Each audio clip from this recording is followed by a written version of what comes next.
ایک طوطا اور طوطی کا گزر ایک ویرانے سے ہوا۔ ویرانی دیکھ کر طوطی نے طوطے سے پوچھا، کس قدر ویران گاؤں ہے؟ طوطے نے کہا، لگتا ہے یہاں کسی الو کا گزر ہوا ہے۔ جس وقت طوطا اور طوطی باتیں کر رہے تھے، عین اس وقت ایک الو بھی وہاں سے گزر رہا تھا۔ اس نے طوطے کی بات سنی اور وہاں رک کر ان سے مخاطب ہو کر بولا، تم لوگ اس گاؤں میں مسافر لگتے ہو، آج رات تم لوگ میرے مہمان بن جاؤ، میرے ساتھ کھانا کھا لو۔ الو کی محبت بری دعوت سے طوطے کا جوڑا انکار نہ کر سکا اور انہوں نے الو کی دعوت قبول کر لی۔ کھانا کھا کر جب انہوں نے رخصت ہونے کی اجازت چاہی تو الو نے طوطی کا ہاتھ پکڑ لیا اور کہا، تم کہاں جا رہی ہو؟ طوطی پریشان ہو کر بولی، یہ کوئی پوچھنے کی بات ہے؟ میں اپنے خاوند کے ساتھ واپس جا رہی ہوں۔ الو یہ سن کر ہنسا اور کہا، یہ تم کیا کہہ رہی ہو؟ تم تو میری بیوی ہو۔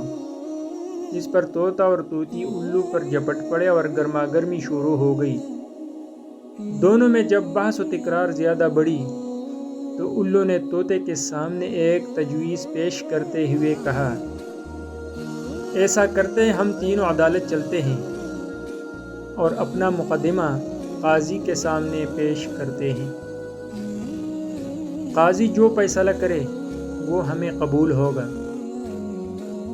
الو کی تجویز پر طوطا اور طوطی مان گئے اور تینوں قاضی کی عدالت میں پیش ہوئے۔ قاضی نے دلائل کی روشنی میں الو کے حق میں فیصلہ دے کر عدالت برخاست کر دی۔ طوطا اس بے انصافی پر روتا ہوا چل دیا تو الو نے اسے آواز دی، او بھائی، اکیلے کہاں جاتے ہو؟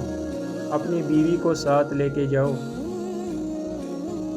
طوطے نے حیرانی سے الو کی طرف دیکھا اور بولا، اب کیوں میرے زخموں پر نمک چھڑکتے ہو؟ یہ اب میری بیوی کہاں ہے؟ عدالت نے تو اسے تمہاری بیوی قرار دے دیا ہے۔